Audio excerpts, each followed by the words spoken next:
Hey guys, Casey Scanlon here. We're going to talk about flipping heavy cover on Lake Eufaula. We were at the fourth stop of our pro circuit here, and it is mid-May, and the fish, should be going off the bank here at Lake Eufaula, but they just haven't quite made it out there this week. Few guys out there catching them, but a lot of the fish caught were caught up shallow. So I'm going to tell you how I did it. Basically, these fish were getting in matted vegetation. We had really shallow water conditions, so high water in practice, falling throughout the event. So there was a lot of fish up in that willow grass and stuff in the mornings feeding on shad. We had a cold front, and so that cold front coupled with the falling water, I think made a lot of those fish pull out of that shallower grass and get into some of that heavy vegetation. So what I was targeting was anything from hyacinth mats to gator grass to blown in vegetation against the hard line, but any kind of matted vegetation, especially the gator grass, seemed to be the best. So I keyed on points, so they were pulling some water this week. So any points that had a little bit of depth on them were key areas for me. And also, I targeted mats where the channel ran up against them. So, earlier in the week, there was a lot of water underneath a lot of the matted vegetation wherever you went. There was 2 extra feet. When they dropped that water down, I think a lot of those fish repositioned to the deeper edges of that. So I tried to stay on the corners of creek channels, big swings like that, and basically used 50-pound braid. I've got a 6-gill siren rod here, 7'9".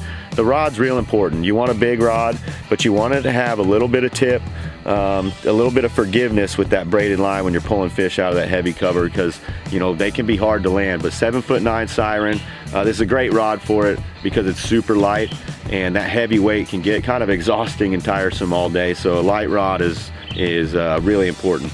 8-to-1 gear ratio reel. I got the Hamar reel from 6-gill as well. That fast gear ratio really helps pull them out of the cover. And I used a 5/0 Hayabusa FPP hook and a 3/4 and 1 ounce flipping weight from Bass Pro Shops. This is just a black tungsten weight, and that's the setup that did most of the damage. I would flip that bait into probably about a foot inside of that vegetation, and hop it a few times. Really the fish were acting kind of funny this week. A lot of times when you drop it in there, they get it on the fall. This week I had to yo-yo it a little bit sometimes, and just a little bit of a strange bite. Never really felt many of the bites. It just felt a little bit different. So having a sensitive rod, braided line was a real key there to feeling those fish, pulling them out of the cover.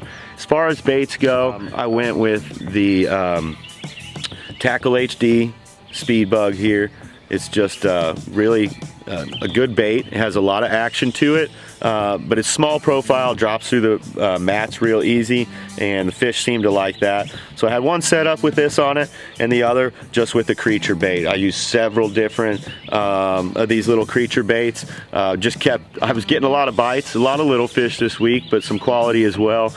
So it ran through a lot of plastics this week, and as long as it was dark color, I had confidence in it. I keyed in on some areas of the lake that had a little bit more color to them. With that falling water, that clear water just didn't seem as good. There was matted vegetation up there, but your presentation didn't seem as natural up there, if that makes sense. So all in all, it was a fun week out here. We caught a lot of fish flipping the heavy cover. So next time you're out at Lake Eufaula, look for that matted vegetation that has a little bit of water depth under it, and throw the Tackle HD Speed Bug and a creature bait on them. Tackle HD makes a new warrior bug that's perfect for that situation, and you're sure gonna catch some fish. 1 ounce tungsten from Bass Pro Shops, 3/4 ounce, just depending on how heavy the cover is. You want to use as light as you can get away with, and make sure to use a big Hayabusa flipping hook, something that's big and meaty that can sustain a big hook set from braided line and get those fish in the boat. So hope these tips help you catch more fish next time you're on Lake Eufaula.